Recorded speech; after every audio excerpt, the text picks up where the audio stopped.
guys, Rob here again with another video. So I hope you're doing well wherever you are. Spring is springing, it's nearly sprung here in the UK. It's not so nice out there today, but we've had a few days of the sunshine, which is nice to see, and I hope you're getting a similar thing where you are. And a friend of mine in New York, who I recorded some remote drums for the other day, and I'll tell you more about that when it's released, sent me some pictures, and they're in like 5-foot snowdrifts. It's crazy, insane. Anyway, so what's been going on? Quite a few things, really. I thought I'd come by and just give you a quick update, really, hence the title of the video.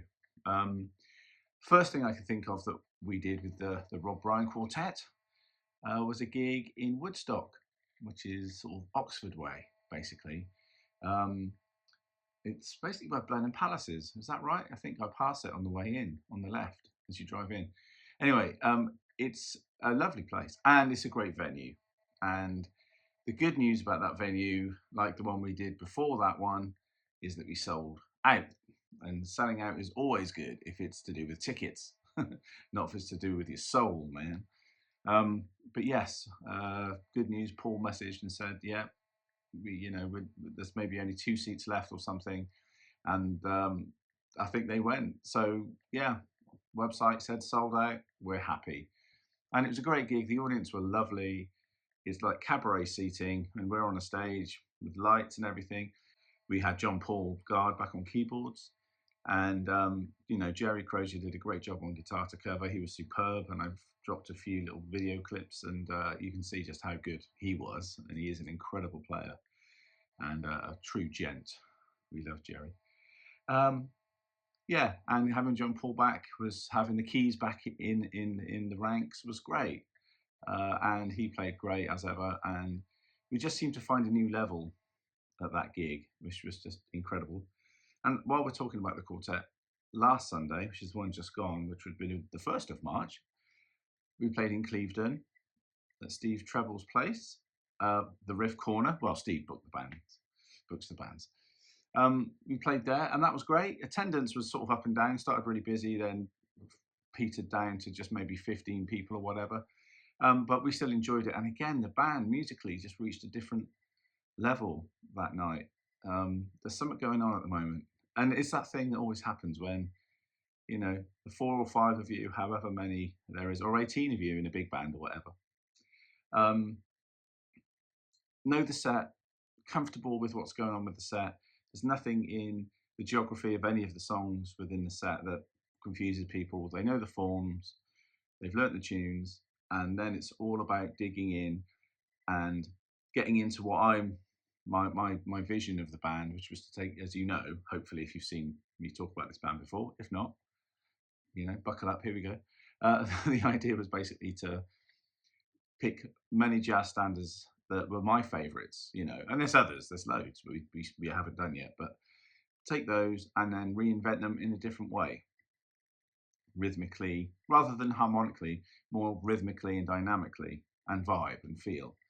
So that meant that anyone who came in and sat in with the band would be reasonably aware of the standards we were doing. There'd be nothing that was sort of really out the way and wacky or anything. And once they've seen the crib sheet to say what we're going to do with it, they can sort of, really knuckle down and get on with it. That was the point, rather than having a whole set list of tunes where people are sight reading on the night. And I don't enjoy those sort of gigs. I do them occasionally, not as much as I used to. I tend to bow out of them, really, just because it's too stressful. I can sight read, but I just don't enjoy it. I find I'm focusing more on trying to make the music feel good, and really when you're sight reading, that's not really the point. In a way, that should take care of itself, obviously. It's more about making sure you're getting the stops and the changes and the dynamics, and if there's 2 coders or 3 coders, you know where you're going, and that sort of thing. I know for some drummers and musicians, it's like, I love it. They're like reading nerds, which is great, and I wish I was, because I probably get a bit more work in that environment. But it just doesn't interest me. I'm more about coming off the page and seeing what I can do with the music. And if you can do both, like some drummers can, then if I had a hat on, I would take it off and I'd probably eat it for you, because that really is a different kind of genius. It's amazing, and I've got a few of my colleagues can do that, and yeah, I'm quite envious of that. It's a cool thing.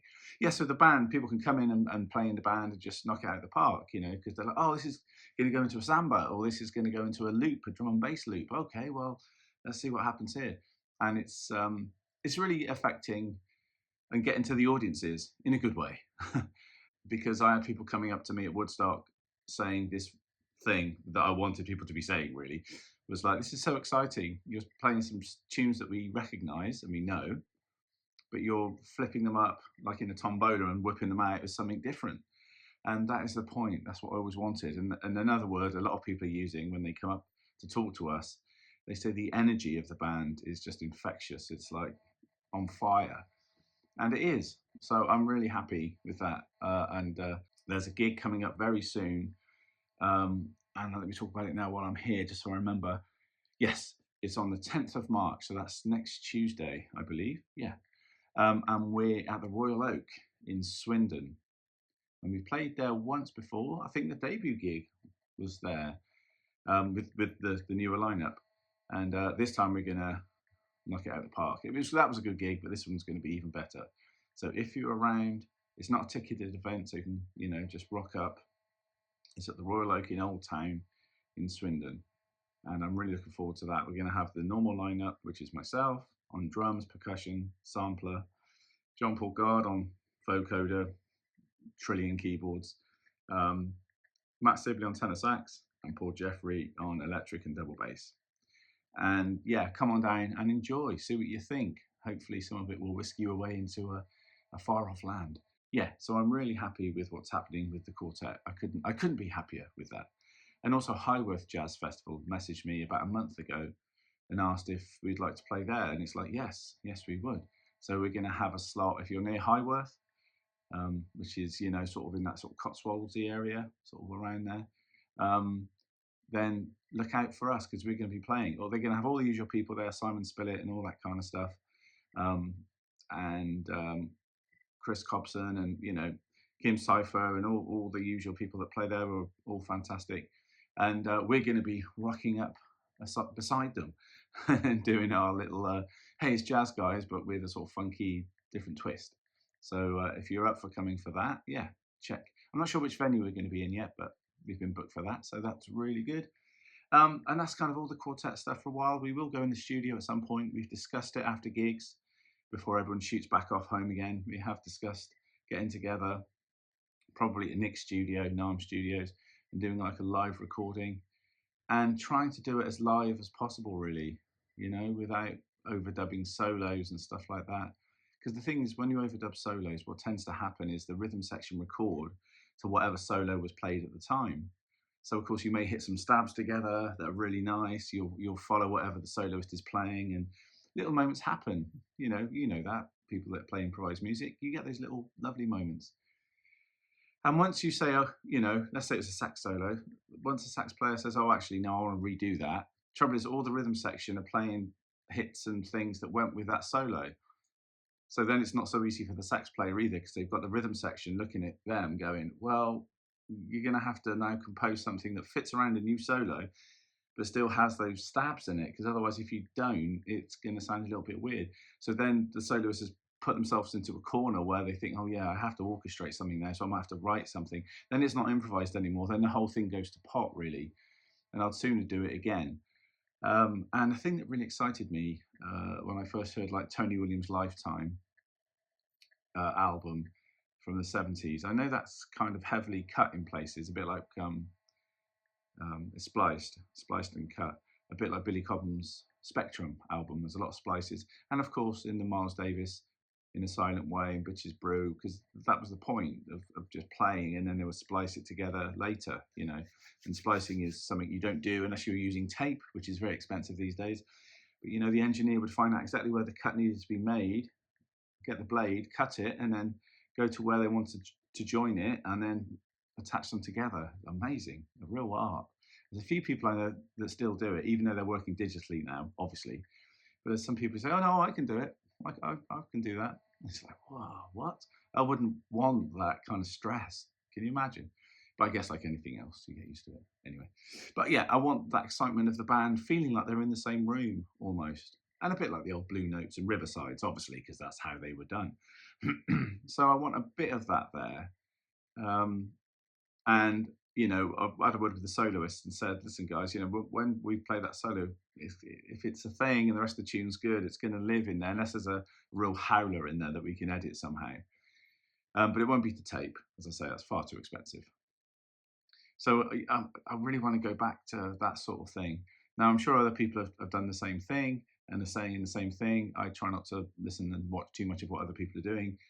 Um, but that's what I'd like to do with this record, and have a little bit of bleed on the mics even, but just have that feeling that it's all in one room. But obviously, when you are in different, like what happened in the late 70s, early 80s, when even the jazz recordings, they were put in separate booths because you can control the sound. I do get it. And you can do edits, and it's much cleaner.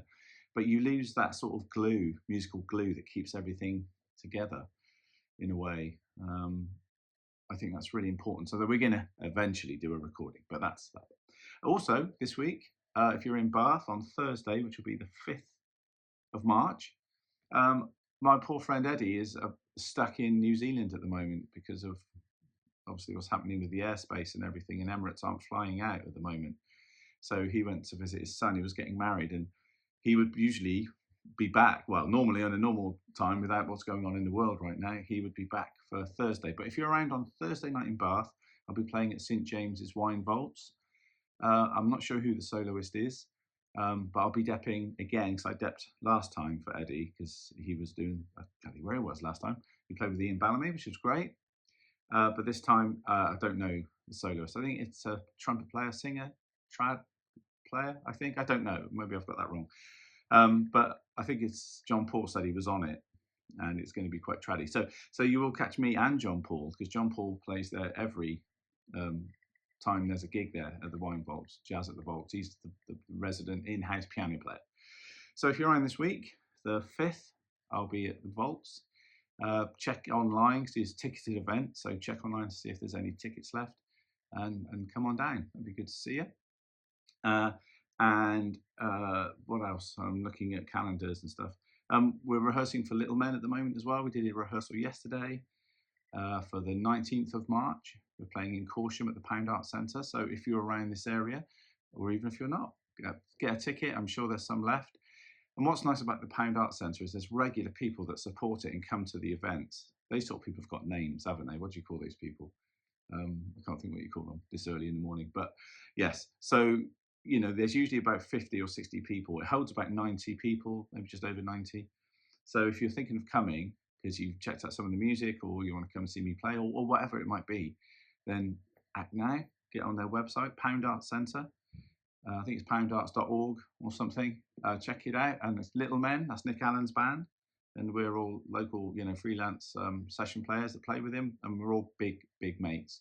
And we have so much fun. And the music is great. And the new album coming out is called Evil on Both Sides. But I did the artwork as well. Or I found the artwork. I manipulated the artwork, whatever the term would be.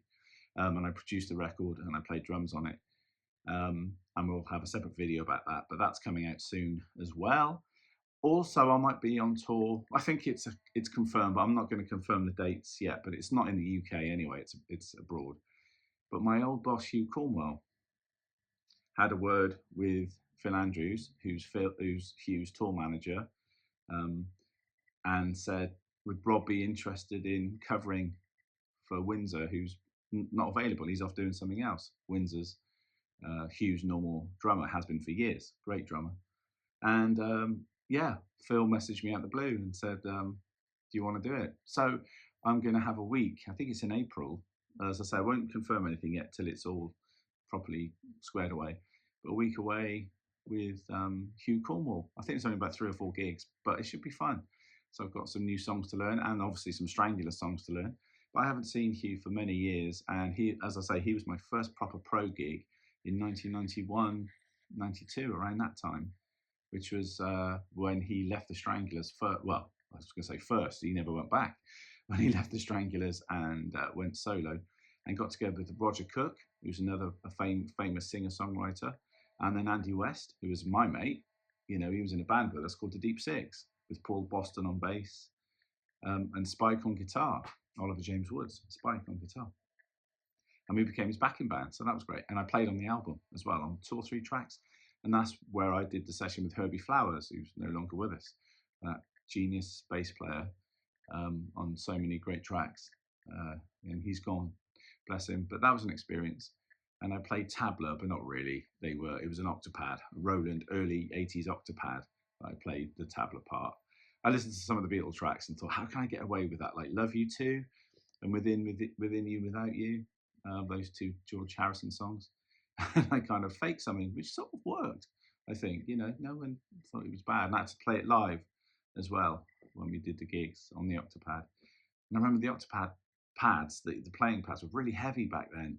A bit like when you hear about drummers playing the Simmons pads, it was like hitting planks of wood basically with a thin bit of rubber on it. But they felt like that, nothing like the new SPDSs where the stick sinks in a little bit and feels like a head, Yeah, so I'll be doing that, so that's good. So the Hugh Cornwell thing could be fun. And maybe it'll lead to other stuff with Hugh if Windsor's busy, who knows? So there's that as well. So Hugh Cornwell, there's the Little Men, the Rob Bryan Quartet. Also, people are still messaging me about lessons and availability. I've always got availability, because I'm a professional musician, so I'm not working every hour of the day. So if you wanted to contact me and think, well, I want to work on my hands, just on a practice pad, that's fine. I can do that from here. I've got my amazing Bill Sanders practice pads, from the very little dainty one right the way up to the snare drum size ones and the brush one as well. Plus, I've also got one of his practice kits as well. And I can set the cam up so it's above that practice kit and, have 2 cameras. We can do a lot of that from here. So if you're thinking you just wanted to work on your hands, that's easy. That's very easily done. And if you want to do stuff on the drum kit, looking at styles and whatever, soloing, phrasing around the drum set, grooving, working with clicks, I can do that from Nick's studio. I've got a very good deal with Nick. All I have to do is let him know, and then I can go there and set 2 mics up above the kit, overheads, and a vocal mic, and we can do a lesson through my Focusrite, and that's possible as well through Zoom or Google Meets, whatever you want to do. So there's availability, and there's availability during the day and also in the evenings as well. So just if you're thinking of contacting me or following through from a message you've sent before, then do so, because I'm not on tour till later in the year. So, just get in touch and we can sort something out, because there's no point sitting there thinking, I must do it. Just do it. Okay, we're going to wind it up there, 20 minutes. And someone wrote and said, where's the next You've Got to Hear This thing, whatever I called it, with an album. You get 15 minutes to discuss an album, why you should listen to this. There will be another one. You're quite right. I've been busy. There will be another one. I've got all my usual ones that I love, like Parade by Prince, which is down there somewhere. Where's that? Dear. That I want to talk about as well. Because with Prince's music being in Stranger Things, which changed everything, didn't it? It always does when these things happen. There's a new influx of people listening to Prince that have never heard him before, apart from maybe Purple Rain. And of course, in Stranger Things, they only played When Doves Cry and Purple Rain, 2 of the biggest tunes ever from his catalogue. But they're also getting into other things, other tracks. So Spotify and iTunes have gone mental with, the younger generation checking out who this guy is. So that'll be one of the albums I'll talk about and why. But there will be more. So yeah, I haven't forgotten. It's just as ever, life gets in the way. But thanks for reminding me. So take care, guys. Have a groovy, where are we, Tuesday? And I will see you on the next video. Take care, guys. Bye.